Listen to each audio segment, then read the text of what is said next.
पूरे देश में न केवल गणेश चतुर्थी के दौरान बल्कि हर पूजा या अनुष्ठान से पहले गणेश जी की पूजा की जाती है। लेकिन क्या आप जानते हैं कि मुद्गल पुराण के अनुसार गणेश ने दुनिया को राक्षसों से बचाने के लिए 8 अवतार लिए थे, जो मानव स्वभाव में एक दोष या कमी का प्रतीक थे। ये दोष देवताओं में भी विद्यमान है और उन्हीं से राक्षसों का जन्म हुआ।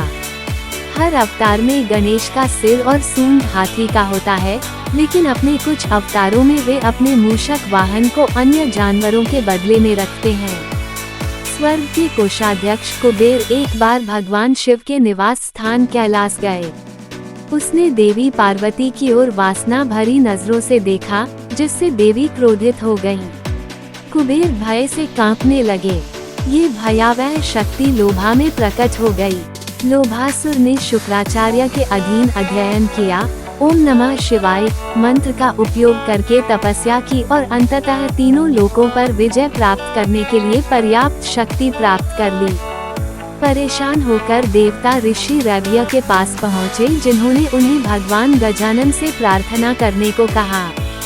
गजानन की उपस्थिति ही लोभासुर को अपराधबोध से भरने के लिए पर्याप्त थी, जो क्षमा मांगता है।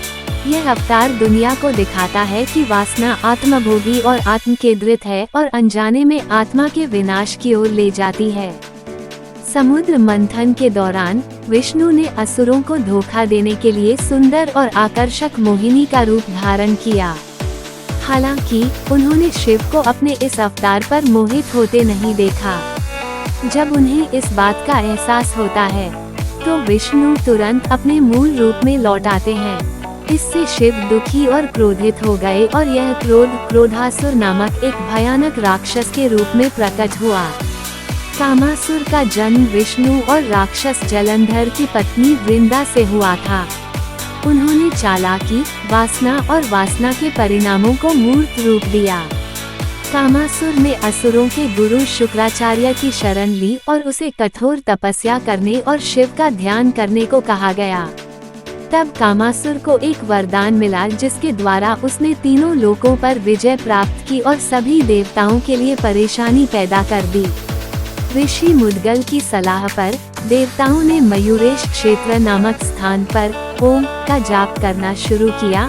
इस प्रकार गणेश को मोर के ऊपर विकटा के अवतार में बुलाया गया। अपने विकट अवतार में गणेश कामासुर को आसानी से हराने में सक्षम है। यह अवतार दुनिया को दिखाता है कि इच्छा का कोई अंत नहीं है। संतुष्टि और खुशी किसी उपलब्धि का परिणाम नहीं है, बल्कि एक अवस्था है जो भीतर से आती है। एक बार देवी पार्वती जंगल में अपनी सहेलियों के साथ आराम कर रही थी। तभी उनकी हंसी से एक सुंदर बालक प्रकट हुआ। उसकी रचना से आश्चर्यचकित होकर और उसके अहंकार से प्रभावित होकर, जिसके परिणामस्वरूप लगाव हुआ, उसने उसका नाम मामा रखा, जिसका संस्कृत में अर्थ है मेरा। उन्होंने उसे हमेशा सही रास्ते पर चलने और भगवान गणेश से प्रार्थना करने के लिए कहा। मामा भगवान गणेश का ध्यान करने के लिए जंगलों में जाने का फैसला करते हैं, लेकिन रास्ते में उनकी मुलाकात राक्षस सांभर से होती है। संबारा उसे असुरों की दुनिया में ले जाता है और धीरे धीरे अच्छे स्वभाव वाला मामा राक्षस मामासुर बन जाता है।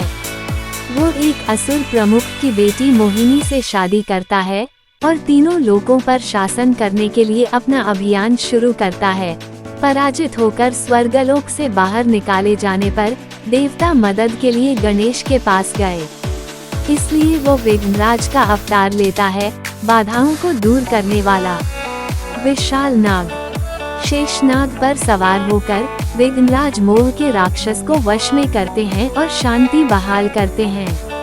विघ्नराज एक प्रतीक था, जिसने दुनिया को दिखाया कि सांसारिक लगाव में कोई आनंद नहीं है। आत्मा सत्य और दिव्यता की तलाश करती है, बाकी सब कुछ भ्रम है। ये गणेश जी का अंतिम अवतार था।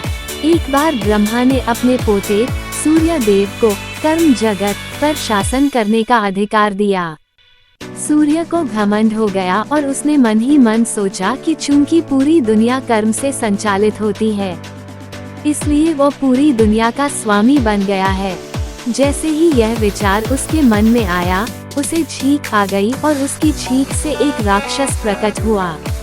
राक्षस शुक्राचार्य के पास गया, जिन्होंने उसे अहंकारासुर नाम दिया, क्योंकि वो सूर्य के अहंकार से पैदा हुआ था। शुक्राचार्य ने भी उन्हें तपस्या करने और गणेश जी का ध्यान करने को कहा।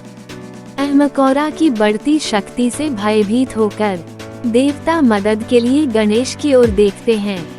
गणेश ने धूम्रवर्ण का रूप धारण करके मूषिका पर पहुंचकर अभिमानी राक्षस को परास्त किया।